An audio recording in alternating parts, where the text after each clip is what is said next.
Buenos días, alumnos. Soy el doctor Miguel Noguera. Soy el profesor adjunto de la Cátedra de Anatomía Normal de la Facultad de Medicina de la UNT. Y en esta primera exposición en forma web, le vamos a tratar de explicar cómo va a ser nuestra relación con la cátedra y cómo vamos a estudiar esta hermosa pero larga materia. Para eso, le vamos a empezar a decir que nosotros tenemos muy útil, es nuestra página web. Es www.ananor.net. En ella van a encontrar toda la información que les va a ser de utilidad durante el cursado. En el home de la página le vamos a poner cualquier noticia o evento que se suceda en la cátedra, que es más fácil que ir a trasladarse hasta los transparentes de la misma. Nos van a conocer a todo el staff docente de la cátedra, van a tener tanto el cronograma de clases teóricas como el cronograma de clases prácticas con sus detalles, y van a tener una página muy importante para ustedes, que es la página de download, en la cual les vamos a ir poniendo algunas archivos, diapositivas, textos en los cuales les va a ser de utilidad para su cursado y para el estudio de la cátedra. La otra vía muy es que nosotros tenemos un Twitter. Ese Twitter oficial de la cátedra es @AndrésBesalio, en honor a un famosísimo y brillante anatomista del Renacimiento, en el cual les vamos a ir poniendo todos los eventos que vayan a suceder durante esa semana. Es el día a día de la cátedra y es un canal de comunicación rápido, ágil y fácil. Por lo tanto, nosotros les sugerimos fuertemente que si no tienen una cuenta en Twitter, se la hagan, y en esa cuenta además nos sigan a nosotros para poder estar comunicados. Por ejemplo, acá ven que la clase inaugural o esta clase en formato web ya estaba dispuesto desde la semana pasada.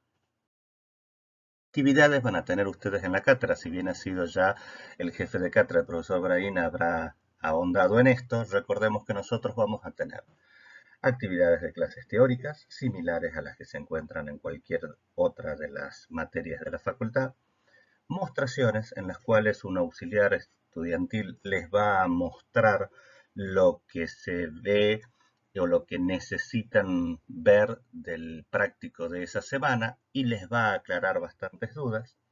Una clase práctica a cargo de los jefes de trabajos prácticos de la materia, en la cual tiene una función tanto educativa como evaluativa, los tienen que aprobar.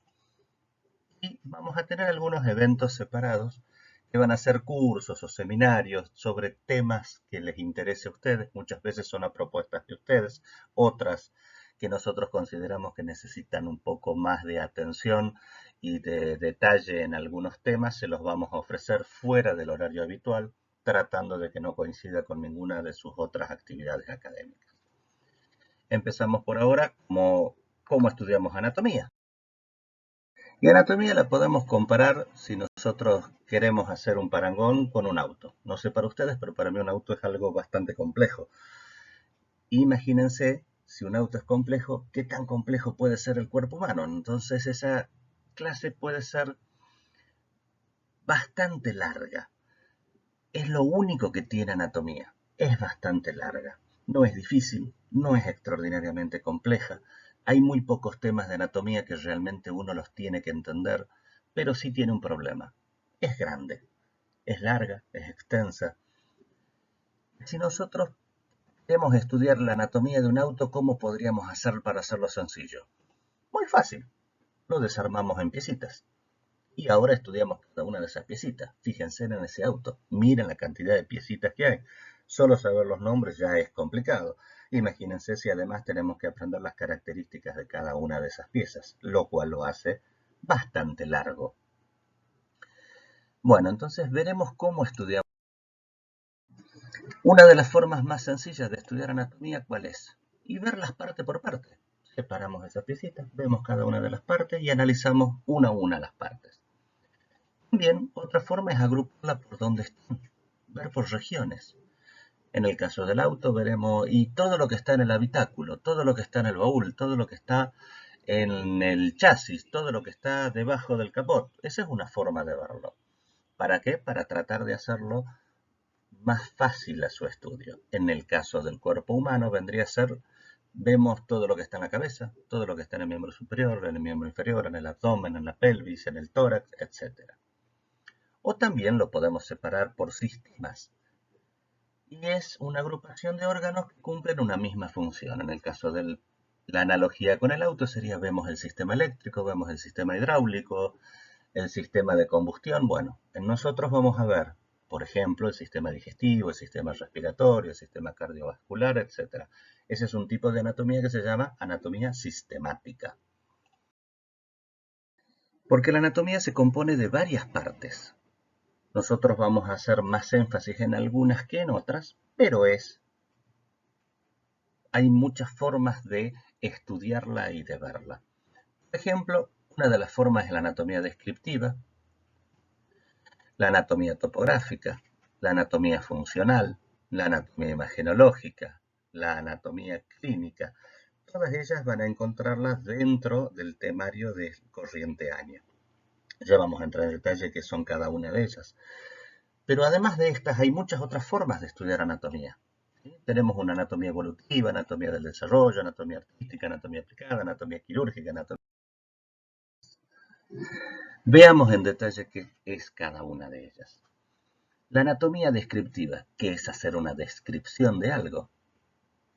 Describir algo es enumerar las características de ese elemento. Tan sencillo como eso.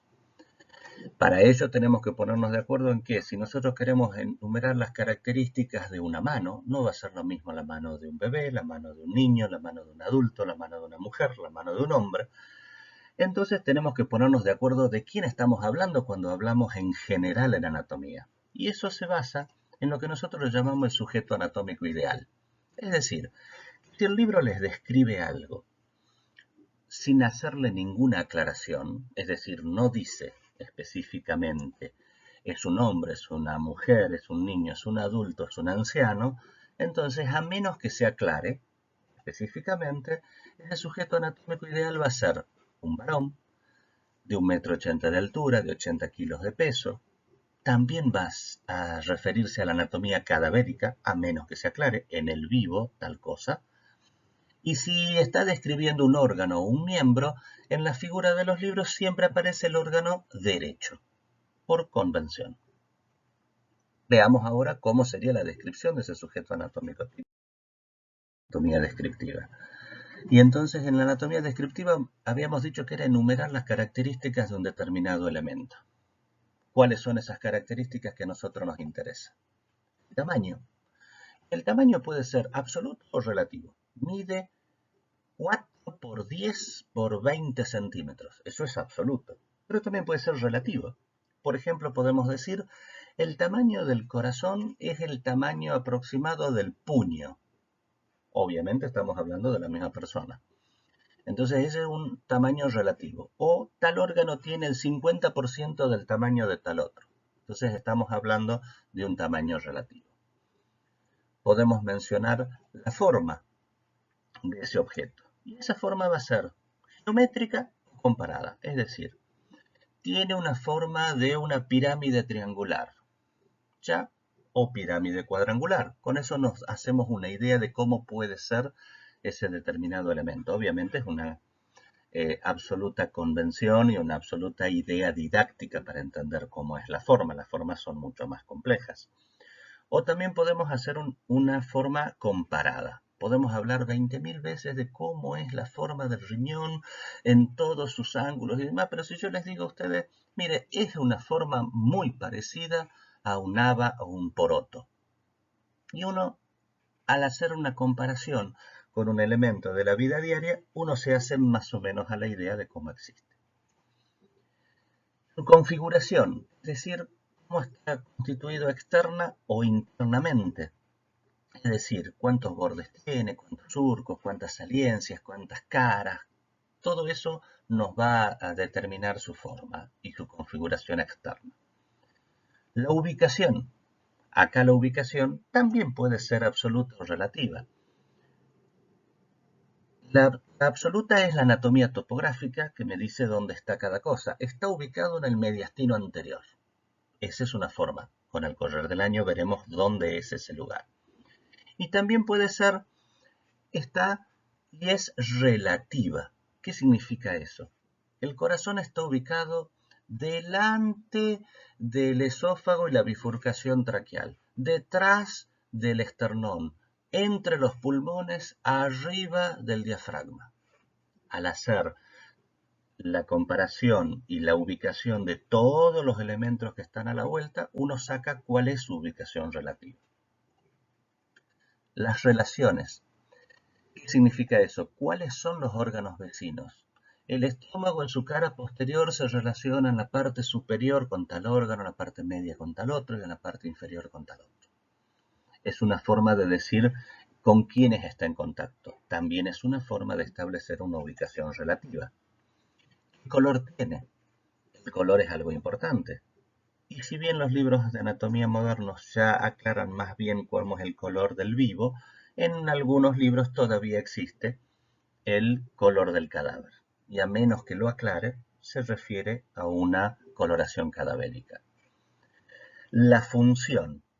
Acá, en anatomía descriptiva, la función del órgano simplemente es enumerar a qué sistema pertenece y qué es lo que hace. Es decir, el pulmón pertenece al sistema respiratorio y su función es absorber el oxígeno y eliminar el dióxido de carbono. En algún otro momento y de alguna otra forma vamos a ver cómo hace eso. Pero en anatomía descriptiva la función es simplemente decir a qué sistema y qué función tiene. La irrigación. Por irrigación nos referimos a qué arterias, venas y linfáticos van a ese órgano o salen de él. Por último, la inervación. ¿Qué nervios tiene el órgano que hacen en ese elemento? En el caso de un músculo lo van a hacer que se mueva, o pueden también, en el caso de un órgano, darle inervación vegetativa, hacerlo secretar cosas. Todo eso lo vamos a ver en cada órgano respectivo.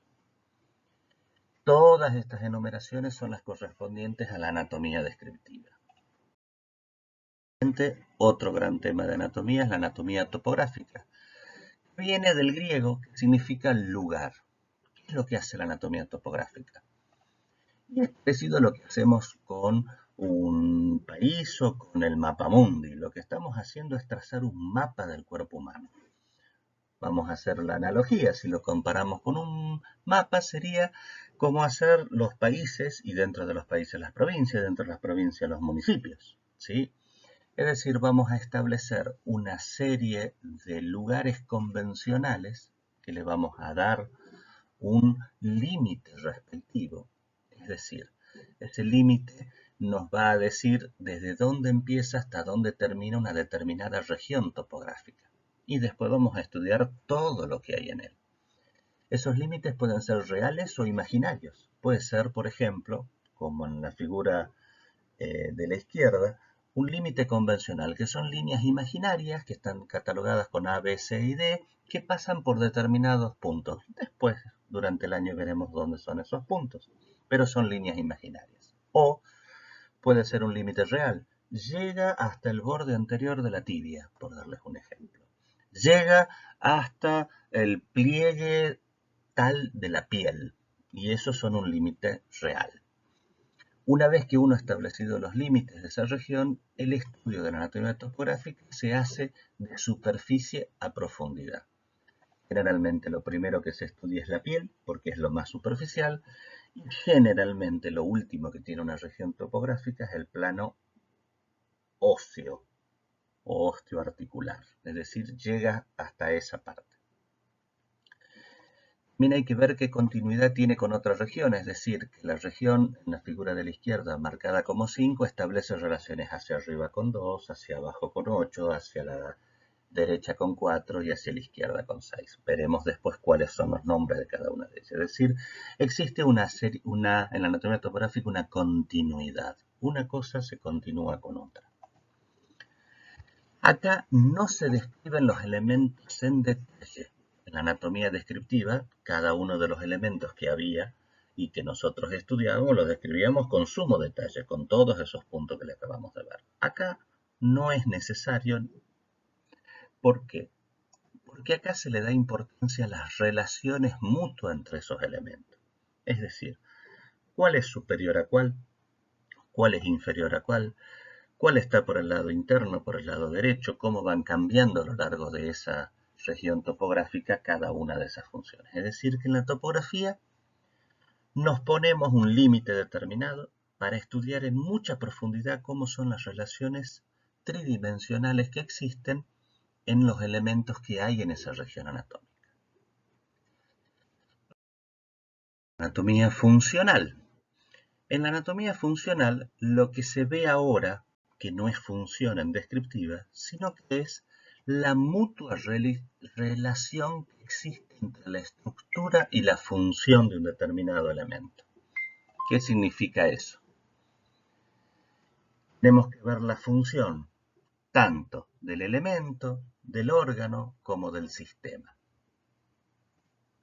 Es decir, que podemos ver el pectoral mayor, como todo músculo, lo único que hace es aproximar sus dos superficies de inserción, pero como una superficie de inserción se encuentra en el hombro, le da una cierta movilidad al hombro y a su vez como el hombro es parte del miembro superior, va a mover de determinada forma el miembro superior. Eso es la anatomía funcional. La anatomía imagenológica nos muestra cómo se ve un determinado elemento anatómico en un método complementario de diagnóstico. Algunos métodos son más anatómicos, por así decirlo, que otros, y vamos a ver a grandes rasgos cómo es la anatomía imagenológica de varios elementos. Sobre todo nosotros le vamos a dar hincapié en la parte de miembros a la radiología, que es algo que los va a acompañar durante toda su vida de estudiantes y de médicos fundamentalmente, y a los cortes seccionantes que establecen en el cabeza-y-cuello, en tórax, en abdomen, que lo muestran muchos elementos y muchos sistemas de diagnóstico distintos. Es decir, por hoy podemos en un elemento anatómico, por ejemplo, que vemos acá en A y en D, que son cortes anatómicos, en las otras figuras estamos viendo el mismo elemento, pero en un sujeto vivo. Hoy por hoy nuestros métodos complementarios de diagnóstico son excelentes para ver estructuras vivas, mucho mejor que lo que podemos ver en nosotros en anatomía en forma cadavérica. Y por último, y como englobando todo esto, vamos a ver la anatomía clínica. ¿Y qué es la anatomía clínica? Es una subparte de anatomía en el cual lo único que hacemos es poner un énfasis mayor en aquellos conocimientos que consideramos imprescindibles para el acto médico. Es una anatomía aplicada totalmente al acto médico, que van a ser toda su vida futura. Es un proceso integrador, porque mezcla elementos de anatomía descriptiva, de anatomía topográfica, anatomía imagenológica, para solucionar, diagnosticar un elemento que pueda tener un paciente suyo en el futuro. Pero acá no termina la anatomía, hemos mencionado grandes rasgos, algunas otras formas que nosotros no vamos a ver durante el cursado. Por ejemplo, está la anatomía evolutiva, que ve la evolución humana, desde que se formó la primera célula hasta que se formó el primer humano. La anatomía del desarrollo, cómo es el óvulo fertilizado hasta que llega a nacer. Nosotros le damos a veces un término de embriología, que no lo vamos a ver en anatomía, sino que va a estar siendo visto en otras materias de la facultad. Anatomía de superficie. Nosotros en nuestro cuerpo y en nuestra piel tenemos muchos relieves, palpables, visibles, que están diciendo que abajo de ellos hay un determinado elemento que ya lo hemos estudiado por anatomía descriptiva topográfica y que nos puede servir de un marco de referencia para hacer alguna acción médica. La anatomía quirúrgica es la anatomía aplicada a la cirugía. También puede haber, por ejemplo, una anatomía, y hay de hecho, una anatomía artística. Es la anatomía que tiene interés para el arte, para expresar mejor, entre otras cosas, la anatomía en cualquier expresión artística. Recordemos, nosotros vamos a ver durante el cursado anatomía descriptiva, anatomía topográfica, anatomía funcional, imagenológica y clínica. Todas están íntimamente relacionadas. Si bien a ustedes les puede parecer más linda o más interesante la anatomía clínica se basa en elementos de anatomía descriptiva, topográfica o imagenológica para solucionar algo. Entonces, todo es un proceso integrador. Todo eso está íntimamente relacionado. Y de esa forma lo vamos a estudiar durante el año. Ahora bien, les vamos a tratar de hacer las cosas. ¿Por qué? Porque tenemos que ver qué y cómo estudiar. Y a grandes rasgos se los vamos a decir en esta charla introductoria. Uno siempre se suele creer que anatomía es cuestión de cerebro. Hay que ser extraordinariamente inteligente para ser médico y sobre todo para anatomía. Les voy a desmitificar eso. No es cuestión de cerebro. Anatomía es cuestión de constancia. Es cuestión de sentarse a estudiar. Anatomía no es compleja, anatomía no es difícil, pero sí necesita un esfuerzo. Pero ese esfuerzo vale la pena, porque la anatomía lo va a acompañar durante toda su vida futura. ¿Qué vamos a ver de los músculos? Para ver las principales estructuras. Y de los músculos solamente estudiamos cómo es su inserción proximal, cómo es su inserción distal, función tiene. Y en los músculos es sencillo, un músculo solo aproxima esas dos inserciones. Es lo único que hace. Si toma punto fijo en una o en otra, va a ser una u otra acción. Pero esa es la única acción que tiene. ¿Quién lo inerva? ¿Quién lo irriga? Lo que nosotros les sugerimos es que ustedes hagan de cada tema su propio cuaderno, su propia tabla, en los cuales estos elementos estén puestos en cada uno de los músculos que tengan que estudiar. Para hacérselos un poco más sencillo, los primeros músculos que ustedes van a ver y esa tabla que nosotros le pedimos que ustedes la hagan, se las hemos puesto en la página web, en el download, para que ustedes la puedan bajar y usarla de guía didáctica. En las articulaciones, ¿qué estudiamos? Primero su clasificación, ¿qué tipo de articulación es? Seguidamente las superficies óseas en contacto. Está tal parte de tal hueso, tal parte de tal otro hueso. Si tiene un cartílago o un elemento intraarticular que tenga una importancia determinada, que no son todas las articulaciones, sino solo en muy pocas, generalmente las más importantes, a ese elemento intraarticular hay que describirlo. ¿Cómo es su cápsula articular? ¿Qué partes tiene? ¿Qué formas tiene? Y esas cápsulas generalmente tienen a veces unos refuerzos de la pared. Y esos refuerzos son los que llamamos ligamentos. Una vez y que se saca de su clasificación, sabemos que la articulación tiene determinados movimientos. Y esos hay que describirlos. Y a su vez hay que describir qué músculos hacen dichos movimientos. También, al igual de los músculos, hemos puesto una ficha de articulaciones para las primeras articulaciones que ustedes van a ver en la página de download para que les sea más fácil el estudio inicial. En los vasos sanguíneos, ¿qué estudiamos de los vasos sanguíneos? ¿Dónde nacen? ¿Cuáles son sus ramas colaterales? Es decir, esa arteria va a ir dando lugar a la salida de unas ramas más pequeñas, entonces tenemos que saber, esas ramas generalmente las agrupamos, es decir, todas las ramas anteriores, todas las ramas posteriores, internas, externas, o bien que tal vez en una guía más práctica las vamos haciendo en la forma como se van desprendiendo, es decir, cuál es la primera rama colateral, la segunda, la tercera, la cuarta y así sucesivamente. Esa arteria va a terminar en algún punto, dando sus ramas terminales, que se llaman,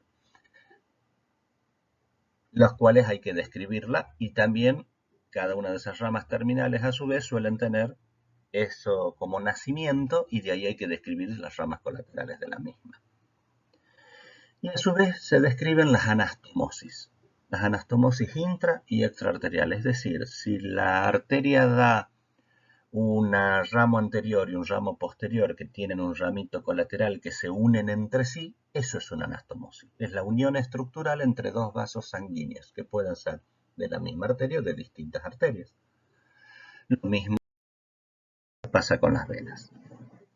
¿Qué estudiamos de una región topográfica? Los límites. Recordemos que podían ser tanto reales como artificiales. Estudiamos la piel. ¿Cómo es esa piel? ¿Tiene vello, no tiene vello? ¿Es gruesa, es fina, está adherida, no está adherida? ¿Tiene surcos, no tiene surcos? ¿Tiene cualquier otra relieve que nos marque algún elemento que se encuentra en profundidad?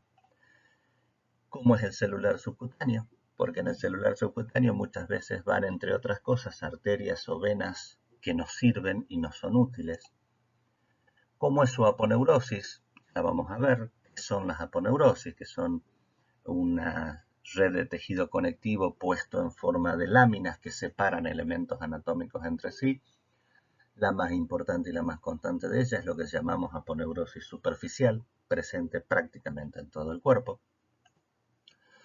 Después tenemos los músculos por capas, es decir, puede haber, como en algunas regiones, como en el antebrazo, 4 capas musculares, primera, segunda, tercera y cuarta. La estudiamos de superficie a profundidad como toda región topográfica. ¿Qué elementos tiene esa región topográfica? Tiene arterias, tiene venas, tiene nervios, todo eso lo estudiamos y sobre todo recuerden, estableciendo la mutua relación que existen entre ellos elementos en forma tridimensional, que está por arriba, que está por abajo, que está por dentro y que está por fuera. A su vez, estudiar de los órganos, y ya vamos terminando. En los órganos es parecido a la descripción de la anatomía topográfica, es decir que vamos a constar su tamaño, real o relativo, forma tiene, siempre, un elemento anatómico como el corazón en este caso, lo comparamos y lo asemejamos a una estructura conocida de la vida diaria o una forma geométrica. Por ejemplo, es claro decir y clásico que el corazón tiene una forma prismático triangular. ¿Sí? Como ustedes lo pueden ver, es una aproximación didáctica solamente. ¿Cómo es su configuración? Externa e interna. Hemos hablado de ello. ¿Dónde está ubicado?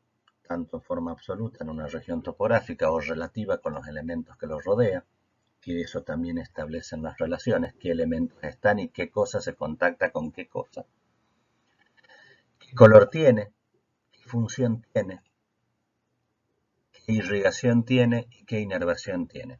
Como ven, en un órgano determinado sirven todos los elementos que nosotros habíamos visto que corresponden a la anatomía descriptiva. Y ahora voy a ser muy poco original. ¿Por qué voy a ser muy poco original?